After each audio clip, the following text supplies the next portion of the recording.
Hey everybody, I hope you're doing very well. So the focus of today's video is all about this new acquisition of mine, the Yamaha A3R acoustic guitar.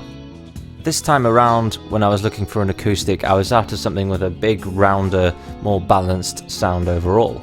Up until recently, my main acoustic was a Breedlove Passport, and I forget the specific model. Whenever I had an acoustic date, which was either a live gig or a recording session, I would always use the Breedlove because it just sounded brilliant whether you mic'd it up or plugged it in. But this is all about to change because I'm about to give the Breedlove guitar back to one of my brothers for Christmas. Don't worry, it's not a surprise.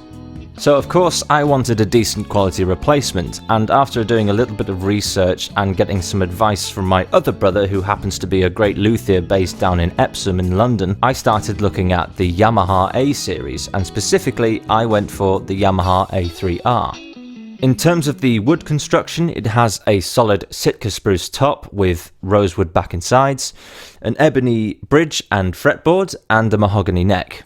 In terms of the build process, Yamaha have used technology which they call ARE, which stands for Acoustic Resonance Enhancement. After reading up a bit on this, it seems that what they do is artificially alter the temperature, humidity, and pressure of the area the top wood is kept in, and that's to simulate the effect of years of playing and touring in different environments that an older guitar would have. This whole process alters the wood's structure at a cellular level so that it becomes more uniform and crystalline, which allows the sound vibration to travel through it much easier, therefore more resonance. So despite the fact it's relatively recently built, it sounds and feels, in terms of the vibrations, like a much older instrument. In addition to the artificial aging process, Yamaha have used Scallop Bracing inside the guitar body, and I'm told after reading up again a little bit about it, it seems to result in a richer low end, whatever that means. I always find it quite amusing when guitar companies try to use fancy adjectives to describe the sound of their guitars, but there it is. And the high end seems brighter with greater sustain, all while being non-detrimental to the mid-range. So let's listen to it again as it was for the top of the video, where it was just mic'd up, purely acoustic, not plugged in at all. Pure and simple. Here we go.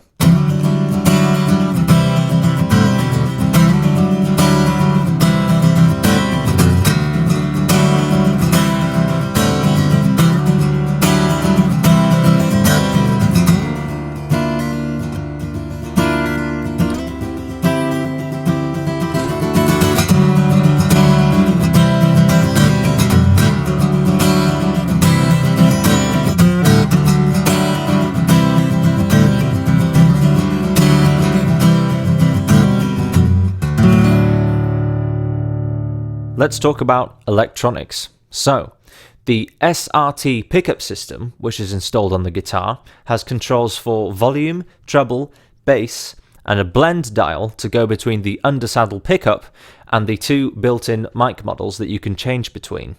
You can switch between these two mic models by pressing in the blend dial, and there's a flashing light, I believe, on the volume control that tells you which mic model you're on by how many times it flashes. So it will flash once for the first model and twice for the second. But first things first, let's just hear how the undersaddle pickup sounds by itself. And for these following sound examples, I'm going to just try and play the same thing every time so you guys can get a good comparison.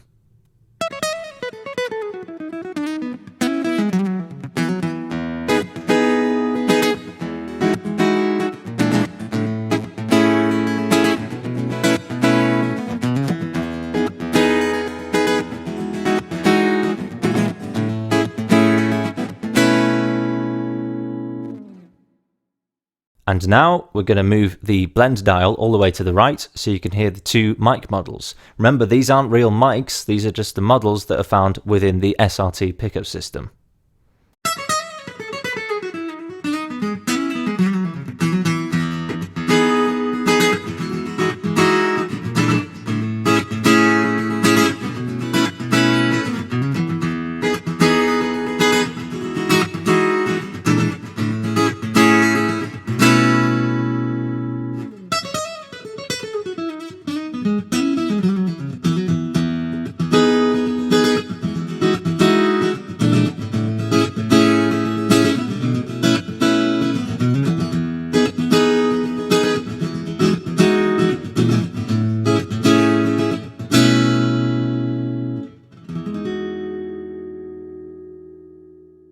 So let's say I'm on a live gig and I want to plug into a PA via a DI box, or as is often the case through my Helix, and run that through the PA. And with the blend dial, of course, that's very achievable. And my preferred setting would probably be positioning it at about the 2 o'clock area. If you think in terms of the 12 o'clock position being right in the middle, so you have a 50-50 blend of the undersaddle pickup and the mic model. So let's check out how it sounds after I've dialed in my preferred balance.